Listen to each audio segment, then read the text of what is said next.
इलाकों के मंत्री जिनको हमने 200 MP MLA को ज्ञापन दिए सर, यहाँ आने से पहले एक भी लीचड़ ने हमारी मांग नहीं उठाई, एक भी लीचड़ ने। किसी ने धांधली में पैसा दे के 20 लाख रुपया उसने सिलेक्शन करा लिया, इसलिए ये स्कोर कार्ड देना नहीं चाहते हैं। 4 बजने वाला है, अभी कोई प्रतिनिधि आया बात करने? लगता है ये प्रदर्शन कितने दिन तक? सर सांस तक चलेगा जब तक सांस है। एग्जाम ऐसे हैं जो 2016 से अभी भी पेंडिंग है, 2026 आ गई है। सोचिए जहां ना तो ज्वाइनिंग हुई है ना ही रिजल्ट आया है। स्कोर कार्ड देने में इन्हें प्रॉब्लम क्या होती है, आखिर ये स्कोर कार्ड देना क्यों नहीं चाहते हैं? जो समयावधि पूरी हो गई है, 4 बज चुके हैं, तो इसलिए अनुरोध है कि आप सब लोग प्रस्थान करने का कष्ट करें। कल फिर जुटेंगे, ज्यादा संख्या में जुटेंगे और हौसले के साथ। 12 जून को लखनऊ के इको गार्डन में एक बड़ा कॉल दिया गया था छात्रों और टीचरों की ओर से, और इस वक्त वो प्रोटेस्ट यहाँ पर हो रहा है। पहले टीचरों को डिटेन किया जाता है, फिर परमिशन दे दी जाती है। परमिशन मिली थी सर 1 दिन की, और वो भी शाम 4 बजे तक है। तो अभी ये है कि अगर कल दोबारा से हमको ये करना है या बच्चे इकट्ठे होंगे तो उसके लिए अलग से परमिशन लेनी पड़ेगी, जिसके बारे में अभी बातें चल रही हैं कि भाई कल परमिशन मिल पाएगी या नहीं मिल पाएगी। अच्छा, इतनी जद्दोजहद के बाद आप लोग यहाँ पर बैठे हो, तमाम लोग आपके साथी डिटेन हो गए हैं, तमाम लोग प्रयागराज से यहाँ प्रोटेस्ट करने आए हैं, 4 बजने वाला है, अभी कोई प्रतिनिधि आया बात करने?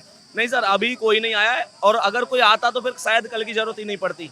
तो अभी यह है कि कल की आवश्यकता भी इसी वजह से पड़ रही है। अभी हमारा उद्देश्य ये है कि बच्चों को ये सूचना देनी है कि भाई 4 बजे तक की परमिशन है, तो उसके बाद हम भी नहीं चाहते सर कि नियम को भंग करें। हम भी चाहते हैं संवैधानिक तरीके से चीज़ों को पूरा किया जाए, और बड़ी शांति से चल रहा है, आप देख रहे हैं। तो बच्चे जो हैं बड़ी आराम से अपनी बात रख रहे हैं, सभी टीचर्स बैठे हुए हैं। तो बस ये है कि बच्चों को उनकी मेहनत का परिणाम मिल जाए, और जिस बच्चे ने जैसे किया है उसे पता चल जाए कि भाई मेरे कितने नंबर कम हुए।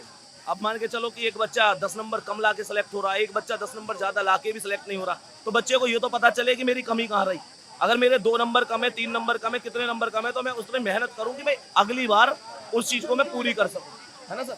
तो वही चीज़ें हैं सर, उसी मांग को लेकर बच्चे इकट्ठे हैं। आप लोग सिर्फ एसआई को लेकर आए हैं या तमाम जितनी भी भर्ती? सर बहुत सारी भर्तियां हैं। मतलब सबका ये है कि एक बार जांच हो जानी चाहिए कि भाई किस तरीके से चीजें हुई हैं, और एक बार जैसे एसआई में है कि भाई नॉर्मलाइजेशन किस आधार पर मिला, लेखपाल की भर्ती में एक बार जांच हो जाए, जांच की प्रक्रिया हो जाए तो बच्चा थोड़ा संतुष्ट हो जाता है। आयोग का कहना है कि तीनों राउंड हो जाए फिर हम इस पे बात करेंगे। नहीं, ये पहले भी तो हो चुका है, 2021 में भी तो हो चुका है, 2023 कांस्टेबल में भी तो ये तीनों राउंड हो चुके हैं। 2017 के सुप्रीम कोर्ट से ऑर्डर आने के बाद इन्होंने स्कोर कार्ड देना ही बंद कर दिया है। यूपीएसआई 2017 का जब ऑर्डर आया सुप्रीम कोर्ट से दिसंबर में 2021 में, उसके बाद से इन्होंने कोई स्कोर कार्ड दिखाया ही नहीं है। ये तो केवल जुमला है कि ये लोग कह रहे हैं कि तीनों जो है प्रक्रिया कंप्लीट हो जाए, ये पहले भी हो चुकी है। ये तो एग्जाम 5-5 साल में होता है, उसके बाद इसमें फंसे रहे। कई एग्जाम ऐसे हैं जो 2016 से अभी भी पेंडिंग है, 2026 आ गई है। सोचिए जहां ना तो ज्वाइनिंग हुई है ना ही रिजल्ट आया है। तो इस चीज में बात करना बहुत ज्यादा जरूरी हो गया है कि आयोग आए और बात करे इस चीज के लिए। हमें ये नहीं लगता है कि स्कोर कार्ड देने में इन्हें प्रॉब्लम क्या होती है, आखिर ये स्कोर कार्ड देना क्यों नहीं चाहते हैं? धांधली होती है, इसलिए स्कोर कार्ड देने में हमें पता चल जाएगा कि हमारा नंबर कितना है। हमें अपने आप में पता, किसी ने 140 क्वेश्चन किया उसका भी सिलेक्शन नहीं हुआ, किसी ने धांधली में पैसा दे के 20 लाख रुपया उसने सिलेक्शन करा लिया, इसलिए ये स्कोर कार्ड देना नहीं चाहते हैं। और ये सर इसका सिंपल सॉल्यूशन ये है, जब बच्चे का आप ये दिखाते हो you have not short listed for DVPST, उसी टाइम उसका सारा रिकॉर्ड ये दिखाते हैं कि आप सेलेक्ट नहीं हो रहे हैं, लेकिन उसके नीचे एक कॉलम दे दे कि आपका रो मार्क्स इतना है, इनका आपका जो है नॉर्मलाइजेशन मार्क्स इतना है, क्योंकि DVPST से पहले आसानी हो जाए, क्लैरिटी आ जाएगी। भले इंडिविजुअल दे देते जब भी कोई दिक्कत नहीं है, लेकिन उसको भी पता चलना चाहिए जो बच्चा फेल हुआ है। यहाँ लड़ाई उसके लिए नहीं है जिसका DVPST है, ये लड़ाई उसके लिए है जिनका पता ही नहीं है नंबर क्यों नहीं आया है। और ये चीज़ 2023 वालों के 2023 के साथ हुई, 2021 के साथ हुई, अब 2026 वाले कांस्टेबल के 8, 9, 10 तारीख में जो पेपर देकर आए ना, अब ये उनके साथ होगा, उनके साथ हम होने नहीं देंगे। कांस्टेबल में भी वही दिक्कतें आ सकती हैं। आएगी ही सर, आप देख लेना, यही दिक्कत आएगी। कोई भी एग्जाम ऐसा फेयर नहीं हुआ है जिसपे भरोसा किया जा सके। अभी भी यही चीजें हैं, सारे एग्जाम चल रहे हैं। आप दे देते हो कि एग्जाम डेट ये है, लेकिन एग्जाम होने के टाइम पे सारी चीजें खत्म हो जाती, पता ही नहीं चलता पारदर्शिता है या नहीं है। चाहे वो 60,244 पोस्ट हो, उसमें भी उन्होंने स्कोर कार्ड नहीं जारी किया, ना ही पता चला किसी भी, मतलब यूपी के किसी भी पेपर में लेखपाल के लिए ही एक एग्जाम स्कोर कार्ड नहीं आ रही है। स्कोर कार्ड न आने का कारण क्या होना चाहिए, ये हमें बताएं। आखिर स्कोर कार्ड उन्हें देने में प्रॉब्लम क्या हो रही है, कोई रीजन होनी चाहिए ना उसके लिए, होनी चाहिए एग्जाम के लिए। अगर ये नहीं देना चाहते तो बताएं। सर ये बताएं कि 4 बजने वाला है, 4 बजे तक परमिशन है आपके पास, पहले तो बड़ी मुश्किल से परमिशन ही मिली है, क्या प्लान है? कल की परमिशन के लिए फिर प्लान करेंगे। हम शासन प्रशासन से कोई गतिरोध नहीं चाहते, हम बहुत गांधीवादी शांतिवादी लोग हैं।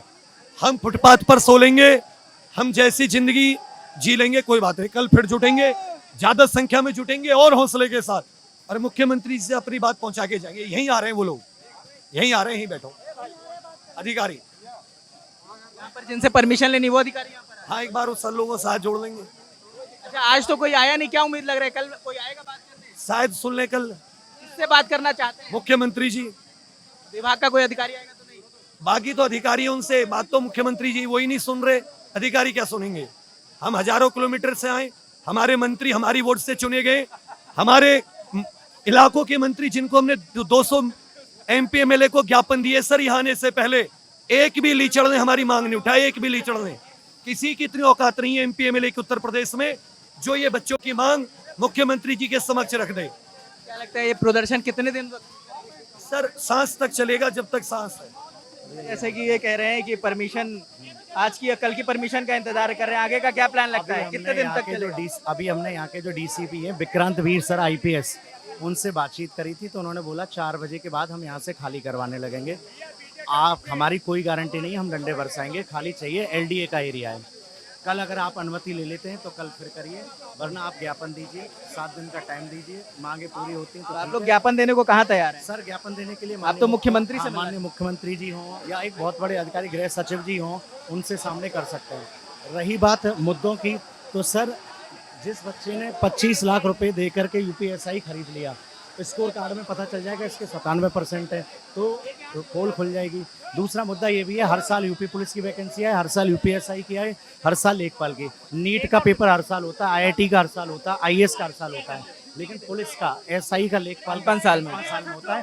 तब तक जो जनरल क्लास का बच्चा है वो 22 साल में ओवर एज हो जाता है। इस देश में 50 साल का जो नेता है वो अपने आप को युवा कहता है, 22 साल का जनरल का व्यक्ति ओवर एज हो जाता है, उसको जगह नहीं मिल पाती। ये शिक्षक थे जो वहाँ पर प्रोटेस्ट कर रहे हैं और इनकी मांग है कि आज तो 4 बज गया है, फिर से परमिशन लेंगे और अगले दिन भी प्रोटेस्ट करेंगे और तब तक प्रोटेस्ट करेंगे जब तक इनकी कोई मुकम्मल मांग पर कोई कार्रवाई नहीं होती, तब तक ये प्रोटेस्ट करेंगे। हाँ, जब तक इनकी मांगे नहीं होंगी तब तक प्रोटेस्ट चलता रहेगा। बाकी जो भी अपडेट होगा वो ललन टॉप आप तक लेकर आता रहेगा। मेरा नाम रजत है, कैमरे पे जो शुभम है। देखते रहे ललन टॉप, शुक्रिया।